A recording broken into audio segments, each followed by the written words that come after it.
What would you do if the world was about to end, Dr. Glasser?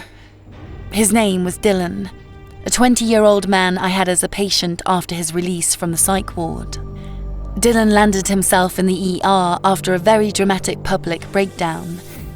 It started with a live stream to his tens of thousands of followers. He propped up a large, black canvas in the frame and smiled at the camera. The man proceeded to slice his wrist open and drain a few cups of blood into a bowl. With his blood, he painted a mural of the world on fire. People ran through flaming streets, buildings crumbled, corpses littered the streets, and the moon shone red overhead. The police arrived for a wellness check, just as he set down his brush and fell to the floor unconscious. Dylan sat across from me, one leg crossed over the other and his hands in his lap. He wore a frayed, old t-shirt and sweatpants stained with sweat. Dylan always radiated smug, snarky energy. A tortured artist, a misunderstood genius. Whatever it was, Dylan thought of himself as one in a billion. Do you believe the world will end soon, Dylan? I asked, pretending to jot down something in my notebook. Sessions were electronically transcribed, but patients thought the notebook gave me an air of authority. Just answer my question, Annie. Dylan flatly rebuked me. Little provocations that hadn't rattled me for a decade, so I ignored him, popping one of the peppermints I left on the table into my mouth. Let's stay on topic. What makes you think the world will end? I looked up from the notepad filled with little doodles and scribbles. Dylan frowned and leaned back in his chair, crossing his arms. I mean, the signs are everywhere. You just can't see them. Or everyone else is intentionally ignoring them. And what signs are these? I asked. Dylan was likely skipping his medication. Delusions like these are common, but the psychiatrists in his inpatient should have put him on a regimen of mood stabilizers. Dylan's eyebrow twitched. Just thinking about my question seemed to agitate him. Look closely at the people you pass on the street. About half of them have been replaced. It's not hard to tell either. Their faces look waxy. They smell like plastic. And if you listen closely, they end every sentence with an upward inflection. This is just the first step. Things are going to keep changing. Dylan started to bite his nails down to the cuticles during his rambling. Do you ever hear voices or see anything nobody else can? I needed to cover bases. Dylan was clearly experiencing some kind of psychosis, so hallucinations were likely to follow. Dylan sighed and covered his face. I'm not delusional. I thought I was at first. But every dream I've had about the end has come true. They're real visions, Doctor. You'll see soon. Are you afraid of these visions? Do they cause you distress? No, I'm not. I'm just frustrated. I don't know what will come after. Maybe all the destruction is meant to make way for something beautiful. I try to be gracious and share my visions so other people could be ready, but you're all treating me like I'm crazy. Why? I started, but Dylan cut me off. But it's fine. As always, I'm alone. I guess that's how it's meant to be. I was chosen for some reason. I'm different from them. Otherwise, they would have the visions too. Dylan laughed. I understand why you're frustrated. It's hard to feel like nobody is on your side. I don't think you're crazy, Dylan. I think you're bright. I want you to try and channel these feelings into something productive. Why don't you focus on how to best make the use of all the time you have? I tried to console him, but he seemed to cringe toward the end. You're the same as the rest, but I don't hate you as much as the others. Dylan looked at the clock. We were already over the allotted time. He stood from his seat and walked to the door. Avoid mirrors. That's how they get you. Also, don't drink tap water. It's already been compromised. Sure, Dylan. Try to spend more time outside this week. Keep up with your art and make sure to let your mom know if anything feels off. Bye, Annie. Now that you know the truth, you'll start to see the world crumble around you. Stay safe. Dylan walked out the door with a weak wave. When he stepped out of sight, I slouched in my chair and rubbed my temple. I wasn't getting through to him, that much was obvious. His eyes seemed to glaze over when I gave advice, and he ended every session with either an outburst or a nonsensical, cryptic warning. He wasn't my worst patient, and I really did want the best for him, but his stubbornness was always frustrating. That was my last day session, so I put on my jacket and walked out to my car. I didn't listen to music on my way home. For some reason, Dylan's ridiculous warnings repeatedly played in my head. I pulled into the driveway of my big, empty home, greeted by a dark, dreary porch. As usual, the place was an embarrassing mess. I left dishes piled in the sink again, and a load of laundry lay strewn about on the living room floor. How pathetic. Who was I to tell my clients how to live their lives when mine was in ruins? Nobody waited for me in the dining room. Nobody put a meal on the stove. It was canned chili that night. I tried to keep it from getting to me, but what my patients put on me were weights I couldn't bear much longer. On the counter behind the bread box, I spotted the strainer my ex forgot when they packed their things. I never told them about it. At least it acted as some kind of connection, some promise of things left unresolved, as pathetic as that was. It was only 6, but I wanted to bury myself in bed. I'd been sleeping quite a bit, at least 12 hours on average. There was a show I was a few episodes from completing. It wasn't interesting, but I always finished what I started. I tied my hair into a bun and covered my scrawny, pasty body with an old t-shirt and sweats. I took the chili from the microwave and poured a glass of water from the sink. When I saw the liquid splash against the bottom of the cup, Dylan's words flashed through my head. He warned me about tap water, a pretty common delusion. As dumb as it was, that warning gave me pause. I inspected the water a bit closer before I realized what I was doing and groaned. I had enough on my plate. Playing into psychosis wouldn't do me any good. I walked to the couch and took a swig along the way. The moment my back hit the cushion, everything went dark. It was like I blinked and the world shifted around me.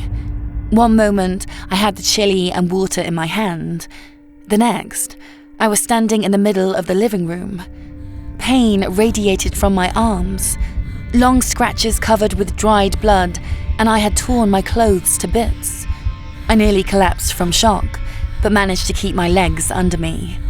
While I was blacked out, it seemed that I tore the living room to pieces. The stock paintings I hung on my walls lay in pieces on the floor. I had overturned my coffee table and torn apart some of my cushions, feathers scattered over the rug. As I tried to keep my balance, a ripping headache nearly knocked me to the floor. My body was in a full meltdown. Labored breathing, nausea, dizziness. Nothing was working as intended. Once my vision stopped spinning, I could make out the paintings on my walls. In my fugue state, I had painted a sprawling mural encompassing the entire room. I walked up to touch it, and the illustration flaked. There was a slight metallic smell. Rubbing the substance between my fingers, it was clearly blood. My blood. A new wave of nausea hit me, and I doubled over, clutching my stomach. My mind was too scrambled to make sense of any of it. It took a few minutes of laying on the couch and groaning for the nausea to pass. Eventually, my faculties returned, and I tried to examine the murals closely. They were crude, almost like cave paintings. One wall showed the world with a sizable chunk missing where the UK should have been. The oceans were gone too. Another wall showed some stick people sinking into the ground while burning alive. A few other stick people watched from the sidelines, unaffected. The final wall displayed a self-portrait. Given the mole under my left eye and long, curly hair, I could tell. What the fuck happened to me? I muttered, stumbling off to the bathroom to bandage my wounds. I'd always been terrified of becoming mentally ill. Maybe seeing it devastate so many people firsthand ingrained in my mind how horrifying it could be. To keep from devolving into panic, I approached it clinically. What I'd done didn't align closely with any case I'd heard of. There was no warning, and it came on almost instantly, right after drinking that water. The only logical answer was that I'd ingested some kind of drug, but completely blacking out within seconds was not at all normal. Regardless, I wasn't safe. I didn't trust my house, and I didn't trust myself. I curled into a ball on the bathroom floor and did whatever exercises I could to pull me back to reality. When my hands let me, I crawled to the living room, found my phone on the couch, and called an ambulance. I couldn't wait in the living room. Looking at the murals made the world spin slightly.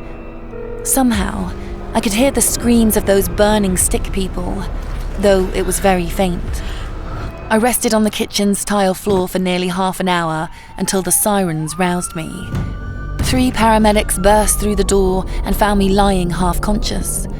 One man knelt by me, shining a light in my eyes before feeling my pulse. Can you hear me? How many fingers am I holding up? He asked.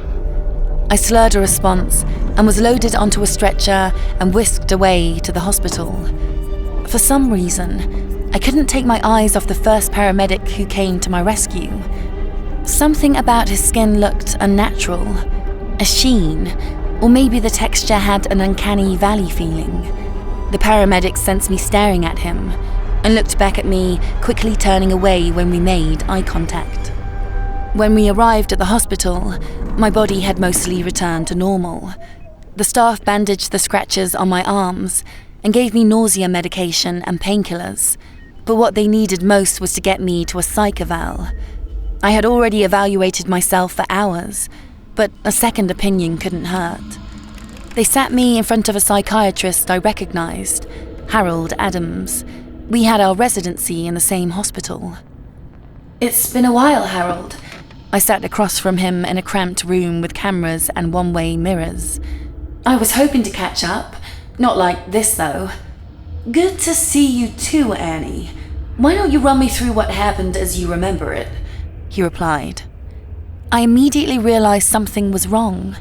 Harold's skin looked like the paramedics, waxy, like one of those Madame Tussauds sculptures.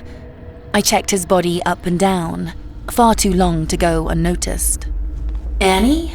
He leaned in and tried to get my attention, but I was absorbed in his skin. Yeah? Have you been stressed lately? Any major life changes?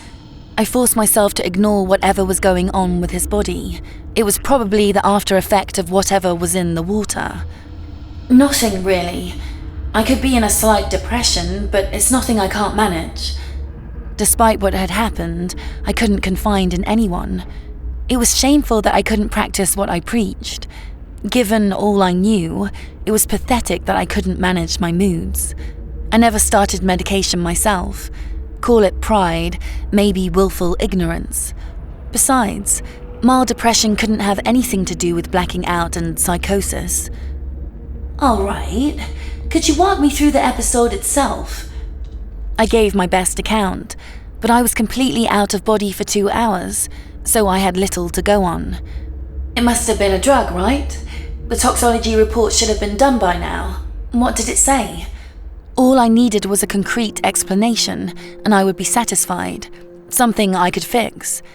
Harold picked up a few papers lying face down on the table and adjusted his glasses, poring over them with a frown. As far as the report goes, there wasn't anything we could recognize in your system. I couldn't process what I was hearing. My body went stiff, and I couldn't get words out. That's impossible. It has to be drugs. What kind of mental illness causes someone to black out instantly with no symptoms prior and lose all memories? I've never heard anything like that. I stood up from my chair and snatched the report from Harold. It was like he said. Every drug they tested for came up negative. Wait, what the fuck is this? The report showed some unidentifiable substance, traces that were almost impossible to detect. A few things were elevated in ways that made no sense for my health history. That's a lab error. We can factor it out of diagnosis? Harold said. His voice was too steady, almost robotic. It ended with an upward inflection. Something watched me from behind. I whipped my head around and caught Harold's reflection. For a split second, all of his features looked melted, like a wax figure by a fire, but they returned to normal before I could fully process what I was looking at. Shit! I kicked my chair back involuntarily. It screeched and clattered on the floor. What's wrong? Harold stood and held my shoulders to keep me steady. His skin glistened under the harsh light. I pushed him off and took a deep breath. If I couldn't keep my composure, I was certain I would be there for a while. First the water, then the skin, then the mirrors. Everything aligned with what Dylan had told me in our session. I had to see him again, and that wouldn't happen if they kept me in the ward too long. Nothing. I'm just on edge. It's probably stress-related. I returned my chair to the table and sat down, gauging Harold's reactions. Right. Harold jotted something down on his clipboard. Unlike me, he seemed to use the thing. We went back and forth for half an hour, where I gave him the answers he wanted, and he nodded along. I talked my way out of the ward easily. I knew the script, after all. They let me leave a few hours later once I'd done enough to prove I wasn't a danger to myself or others. On the ride back to my house, I couldn't help but scratch my arms, reopening some of the wounds and dyeing my bandages a fresh red. It stung that I had nobody to call. Even my emergency contact list was empty, save for colleagues, clients, and my ex-husband. It was up to me to scrub the mural from the walls, but as I stood up before the bloody spectacle, I decided it should stay up. It meant something I shouldn't forget. I threw my clothes on my bed and went to my bathroom to shower. As I stepped through the door, I caught sight of my naked body in the mirror. Immediately, I turned and ran, slamming the door behind me and blocking it with my body. Like Harold before, my reflection looked melted, my skin sagged, and my features drooped like I was melting into a gooey mess on the floor. Dylan was right. I needed to avoid mirrors. Something about the mirrors was as alluring as I was disgusting. Luckily, I could get out before I gave in to the urge to dive into my reflection. I grabbed a bedsheet and held it before me, obscuring my sight. Then, I went back into the bathroom and blocked out the mirror. As I buried the reflection under the cloth, I could hear a tapping from the other side of the glass. My body shivered from the cool air on my skin and the danger that every reflective surface around me posed. I took a handful of other sheets and laundry and covered every mirror in the house, navigating around blindly, relying solely on my memory of the layout. Next was the tap water. Something was in there. I didn't care what the lab results said. Whatever they found wasn't a lab error. It might have been poison. It dawned on me that showers wouldn't be safe, so I decided to forego water altogether. If I drank, it would be bottled. If I bathed, it would be a sponge bath. My ex, Manuel, needed to know what was happening. He told me not to contact him anymore, but I had no choice. After the divorce, he blocked me, but I had another phone just for the occasion. I threw on some clothes and dialed his number. Hello? He responded. I missed his voice. It had been months. Hey, it's me. We need to talk. I could hardly keep the phone still in my hand. He groaned on the other end. God damn it, Annie. Didn't we agree on no contact? I could guess he was pinching his temple. He always did that when I frustrated him. Wait, please listen for a minute. I just got out of the hospital. I think I was poisoned. Jesus, are you alright? Manuel asked. Hearing concern in his voice was more comforting than I could have imagined. I thought I'd drained him dry of anything like that. Maybe if I'd been able to take care of myself, it wouldn't have ended like it did. I'm fine now, but I keep seeing things. I don't know how long the effects will last, but I might still be delusional. Will you stay with me for a bit, please? I begged. He responded to my pleas with a long silence. game to get my attention, is it? Manuel finally said. No, I swear. I just need someone here. I white-knuckled the phone, praying for him to listen. He sighed. All right, I'll be over in a few hours. I just need to finish up a few things. Thank you. Really, thank you. I hung up the phone and sat in the corner of the living room, keeping the entire house within my field of view. My next session with Dylan was the following day. I just needed to make it until then to get some clue about whatever the hell was happening to me. It was late into the night when I heard a knocking at the door. I was nearly drifting off, so the sound startled me out of my drowsiness. Annie, are you in there? Manuel called from the doorstep. Yeah. I responded loud enough to reach him, but I couldn't muster up the energy to put anything more into it. I'm coming in. The door swung open, and Manuel entered. He looked more put together than I remembered him. Fitter and clean-shaven, with a proper haircut. It looked like he was doing a lot better without me. Hey, I said. He looked around at the house's state. Some of the murals remained on the walls, specks of dried blood. He walked over and slid down a wall sitting beside me. It'll be okay. Tell me what happened, he assured me. His skin looked normal, all flesh, no waxy exterior. I leaned my head on his shoulder, though he almost pulled away at my touch, and gave him a retelling of the last day. Eventually, I fell asleep around 3 a.m. 12 hours later, I found myself in bed with the light through the windows shining in my eyes. I wandered into the living room and found Manuel working on his laptop. Are you feeling any better? He closed his laptop and stood up. I think so. I found my phone on the floor near the wall. My session with Dylan was only an hour away. Shit, I have to go. Are you serious? You just got out of the hospital yesterday. Take some time. I can't. I have to meet that kid I told you about. I feel like he knows something about what happened. Annie, I think it was just stress or some kind of episode. They said you had nothing in your system. Rest for a while. What happened isn't normal for stress, not even psychosis. I'm going. You don't have to stay if you don't want to. I'll stay. Manuel sighed and sat back down, massaging his forehead. Thanks. Before heading to my office, I ran to my room to throw on some clothes. The thought of seeing Dylan again made me sick. He was demented, and some of that rubbed off on me. I knew a clinician should be more understanding, but I couldn't have him sabotaging what was left of my life. When I arrived at the clinic a few minutes later, Dylan was waiting for me in my office. He always got there first. I think he liked to see me flustered when I walked in on him, staring blankly at the adjacent wall or whispering to himself. Most of what he did was an act I was sick of, but that day I would have to endure it. So, have you seen the signs? He asked, interlocking his fingers and laying them in his lap like an evil mastermind from a movie. I couldn't come out and admit what I'd been through. I'd have to dance around it. Why would you ask that? Are you expecting me to see these signs? I was. I had a feeling you were chosen. Now that you know the truth, you'll see it all around you. It's like the Streisand effect. He gloated.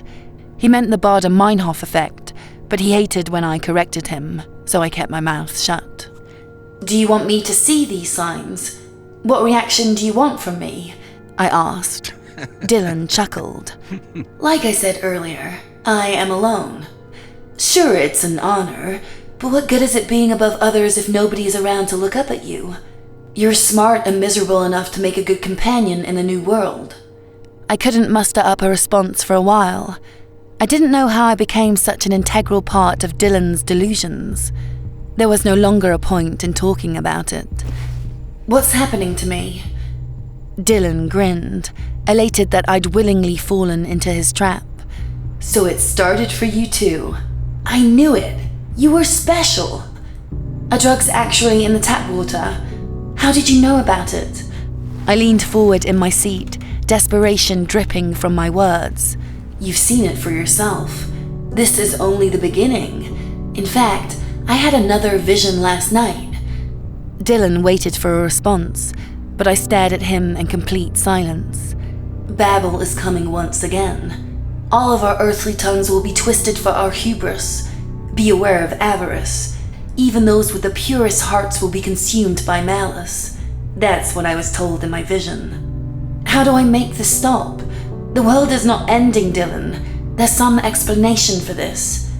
In that case, you and me are both insane. Will you take my hand and fall down the rabbit hole? Dylan extended his hand, which I ignored.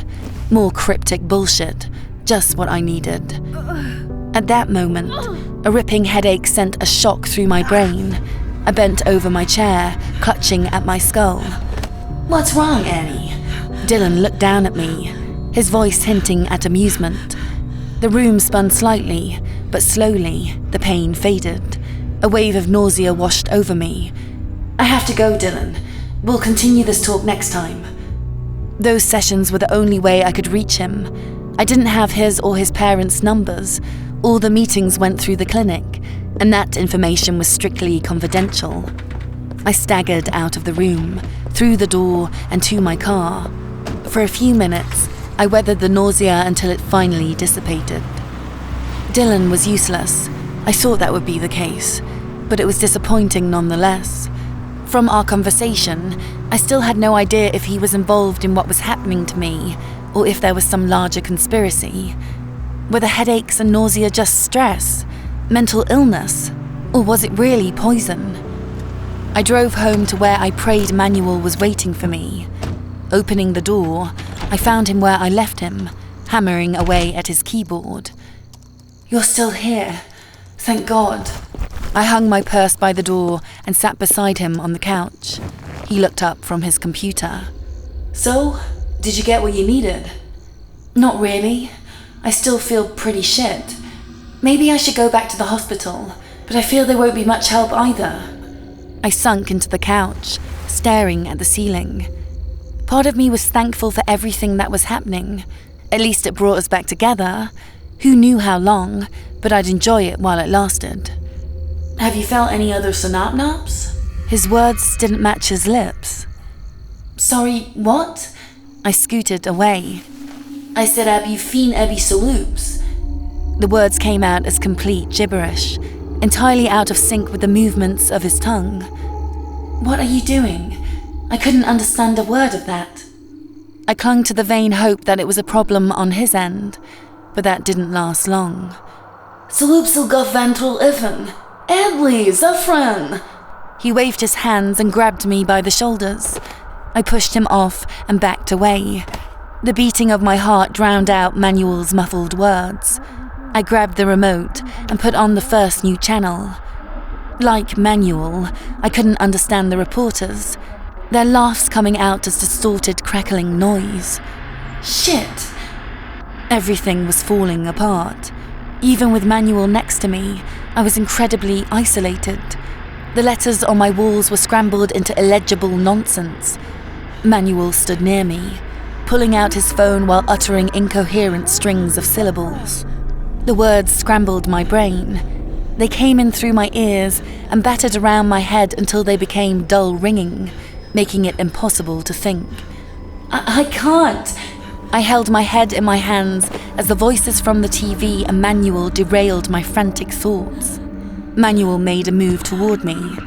Before his hand could take mine, I sprinted past him and down the street, completely aimless. Random passers-by conversed with each other, and some of them called out to me as I passed them in a blur. Every syllable burrowed into me until my skin was covered in goosebumps, and my hair stood on end. Stop! I shouted at the sky, at whatever caused that nightmare.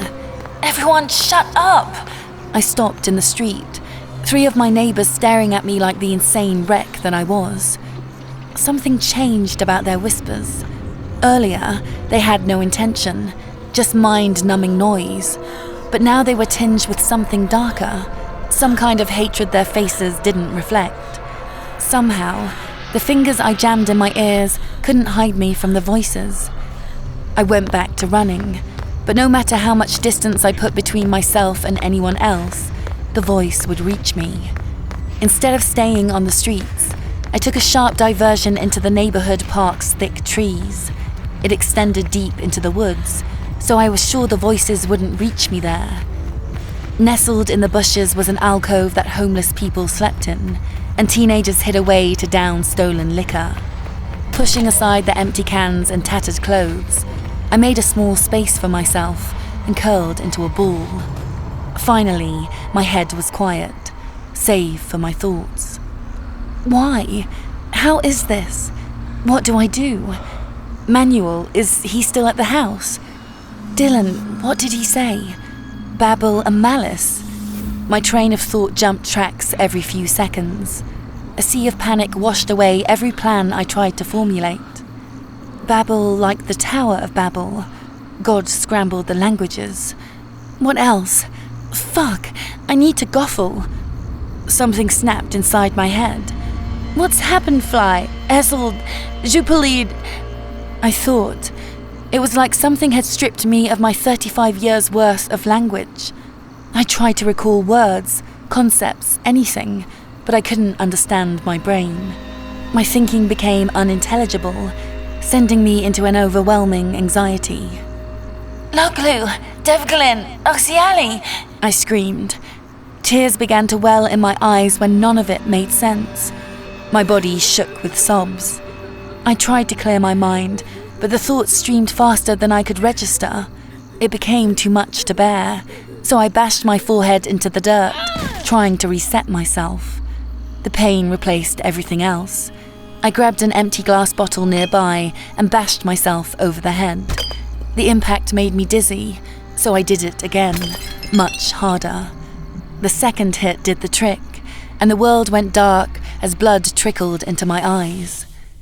As I left the waking world, two people appeared in my consciousness. Manuel, looking down on me like trash, and Dylan, laughing behind me. The morning sun beamed through the leaves of my hideout and stirred me from what ended up being a long sleep. Where am I? I thought. It was comprehensible, so I must have come out of whatever state I fell into the day before. I pulled myself to my feet, rubbing away the caked blood that had dripped into my right eye. My body was stiff and achy from sleeping on the dirt. Before I fully had my bearings, an unbearable headache hit me again. Something turned in my stomach, and I vomited out what little I had in me into the leaves. My phone buzzed in my pocket. I'd missed around 50 calls from Manuel and 3 from an unknown number. They left a string of texts. It was Sherry, Dylan's mom, and she sounded desperate. I clicked on Manuel's name to return his call. After the first ring, he picked up. Annie, oh fuck, where are you? Please tell me you're okay. Just hearing his voice was more calming than anything else could have been. I feel like shit, but I'll live. I'm at the park. Can you pick me up? I'll be there. Don't move, he ordered and hung up. I pushed the branches aside and left the bush, staggering toward the park's front gate. I waited 2 minutes at the entrance before Manuel's truck pulled up. He jumped out and ran toward me, pulling me into a hug. I returned it, sinking into his warm embrace. Thank God, he muttered and separated slightly. You're hurt. We need to get you to a hospital. Manuel pulled me gently toward the passenger seat. Wait, I have to make a call, I slurred. What? Annie! I cut him off, climbing into the seat and calling Dylan's mum. He must have been part of everything that had happened to me. Well, I had a few theories, 4 to be exact. Option 1, I was having a full psychotic break. It wasn't unlikely, but the physical symptoms were strange. So was the timing. Option 2, I had a brain tumor. That would explain the physical symptoms, but it was a stretch for the hallucinations and fugue state. Also, again, the timing. Option 3, someone was drugging me. But how? By who? Why? None of it lined up. Option 4, the worst one. Dylan's delusions were real. The world was ending, and I had a part in it. There was only one way to pry further. I had to see Dylan again and go along with the charade. Dr. Glasser, why haven't you picked up my calls? Sherry's shrill voice didn't feel good to my sensitive head. Meanwhile, Manuel got in the driver's seat, trying to start the car, but I blocked the key port. "What's this call about?" I replied shortly. She scoffed. Well, Dylan is back in the ward and keeps asking for you. I gripped the phone tighter. "What happened?" I don't know what that idiot was thinking. He ran off and got caught standing over the edge of a bridge. I thought we were over this. Wasn't it your job to fix him? She spat into the phone. "I'll be over in 15 minutes. I replied. My eyes were still heavy, and I slurred somewhat, but I had no choice but to pull myself together. Well, hurry, I can't. I hung up on her. Another minute of her nagging might have driven me more insane than I already was. "What the hell do you mean you'll be there in 15 minutes, Annie? We're going to the emergency room. You're not all right." Manuel shouted while trying to move my hand away from the ignition to start the car. He had that same look as he did back then. Concerned, disappointed, angry. Nothing had changed. "Please, you've got to take me to the hospital off Rowan Street. I need to see him, Manuel. Something big is happening. Dylan is the only one who knows. Please." I begged. "No." Manuel gripped the steering wheel, looking straight ahead with a stony expression. "You have to. There's no other—" Manuel bashed a fist on the horn, rattling the car and letting out a quick honk. "No. Even after all of this, you still refuse to take care of yourself. Do you never learn?" A lump formed in my throat. It was a familiar conversation. "Either let me take you to the emergency room or get out of this car." Manuel wouldn't make eye contact with me. There was a slight tremor in his hands. "I can't keep helping you self-destruct. I have to see him, Manuel. I need your help." I went to put a hand on his shoulder, but he pushed me off and unlocked the door. "Get out," he ordered. I should have known it would end like that. It was selfish enough to get him involved in the first place. How much more could I take from him? "Okay." I climbed out the car with shaky legs. "I'm sorry." Manuel started the car and put it in drive. "I'll always care about you, but I won't be helping you ruin your life. Please get help." With that, Manuel drove off, leaving me alone on the road. It took all I had, but I forced him out of my mind and focused on getting to Dylan. I called an Uber. After a silent 10-minute drive with a stranger, I arrived at the clinic, still covered in dirt and with tangled twigs in my hair. I strode past the receptionist, who started to call out to me, quickly shutting up upon seeing the state I was in. I changed in the staff room and found the psychiatrist overseeing Dylan. Dr. Glasser, what are you doing here? He asked. The man's name was Nick Bayer, a young new hire. Dylan asked for me. His mom called me earlier, so I thought I'd see him. You didn't have to come. Your next shift isn't until Wednesday. What are you doing here? He asked, frowning. It's fine. I don't mind. Take him to my office. Sure. Nick walked off, sparing a backward glance. I walked to my office and sunk into my chair, taking deep breaths to calm my racing thoughts and agitated body. I popped a mint and sucked on it until the chill soothed me slightly. 3 minutes later, Dylan walked in, escorted by 2 orderlies. Oh, good. You came. Dylan stepped inside with the orderlies. You guys can wait outside. They nodded and closed the door behind them. Dylan sat across from me, crossing his legs and showing a smile far too enthusiastic for someone who had just attempted suicide. Why did you try to harm yourself, Dylan? I asked customarily. It wasn't in character. Dylan seemed to value his life far too much to ever go through with anything like that. I wasn't trying to harm myself. I just wanted to feel close to death one final time, before we move on to paradise. We? I sat up in the chair. Me and you, Dr. Glaser. We were among the few chosen. It all happened so much faster than I thought. Why did your prophecies only happen to us, Dylan? Everything else seems fine. What you experienced was a test. You needed a taste of suffering to be prepared for eternal glory. He spoke faster with each word. Once we ascend, the people left will go through the same trials, but believe me, they will be infinitely worse. I leaned back into my seat. A wave of exhaustion hit me. So much adrenaline flooded my system for the past few days that I couldn't use any more energy. It all was hopeless. Nothing Dylan said made any sense, and the rational explanations were equally pointless. Can I make it stop? Can things go back to normal? Why did I ask? Did I even want them to? Things will be better than normal, forever. Dylan threw his head back and laughed until he ran out of oxygen. I cradled my head, trying to escape to a place that didn't exist.